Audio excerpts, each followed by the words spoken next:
Hello students, welcome and I hope you're doing well. Practicing for the exam. In this video, we will discuss kung ano yung order of operations sa basic math, ano ang rules dito at ano ang mga common mistakes na pwede ninyong magawa during the exam. The order of operations is part of basic mathematics. Mas mabuti kung mastered nyo na ito bago pa ang exam. Let's begin. Start tayo with this question. What is the order of operations in math?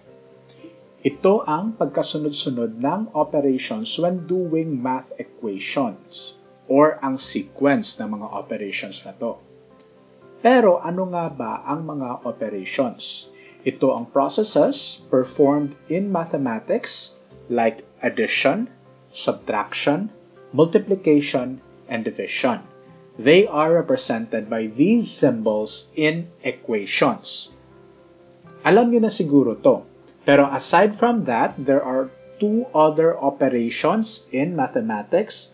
These are parentheses or enclosing operations in parentheses and exponents, also known as power. So power of 2, power of 5, ganon. Now let's go to the rules. What are the rules governing the order of operations?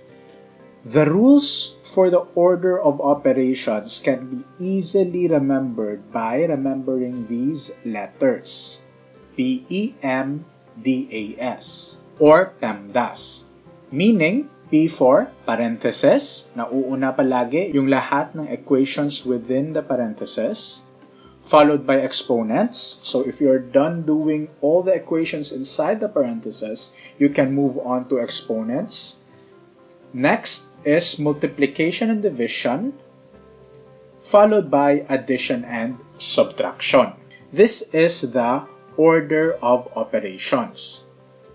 So if it's that simple, bakit nagkakamali pa yung iba? Why do so many people make mistakes? In fact, this is one of the most commonly used math problems sa Facebook memes. That is because most people think that multiplication always goes before division and addition always goes before subtraction. That is not the case. Okay, so we are just clarifying this time kung bakit nasa the same level to yung letter M and letter D and letter A and letter S. So for multiplication and division, they are done together. Walang nauuna sa kanila. They are done together from left to right. Okay, so whichever comes first from the left, that's the one that you perform first. Here's an example.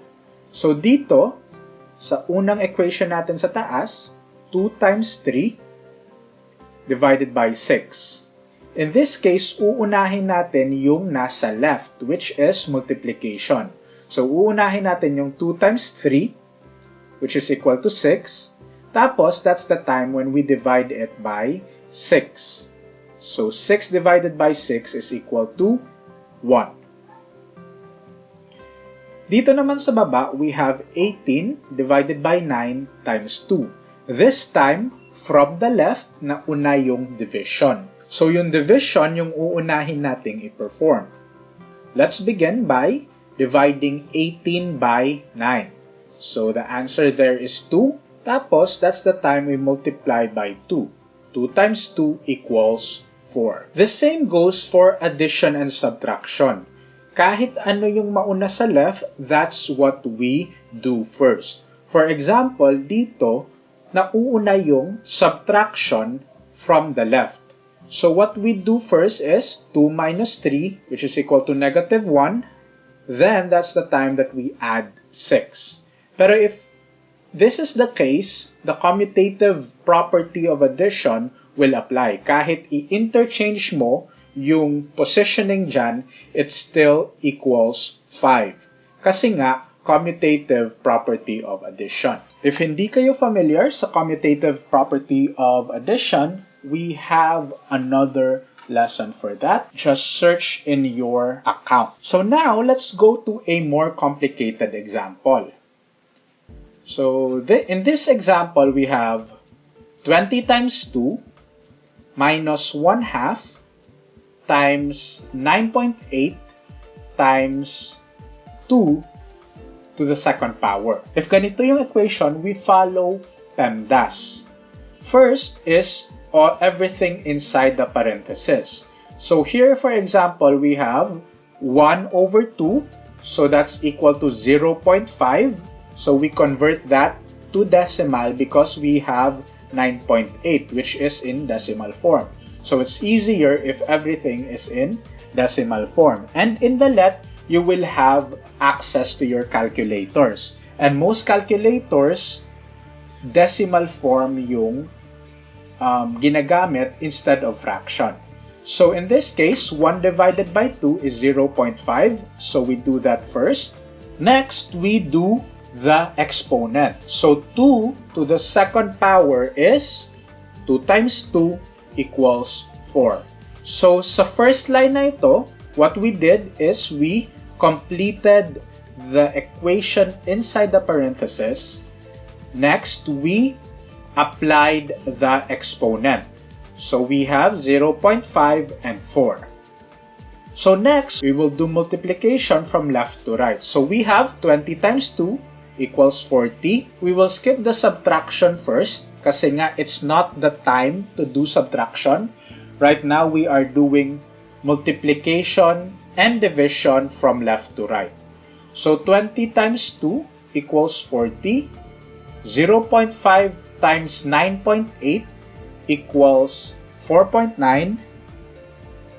And lastly, we have 4.9 times 4 is equal to 19.6. If ubos na yung lahat ng multiplication from left to right, that's the time that we subtract 40 minus 19.6. And this is equal to 20.4. And that is the final and correct answer. So your answer should be 20.4 for this equation.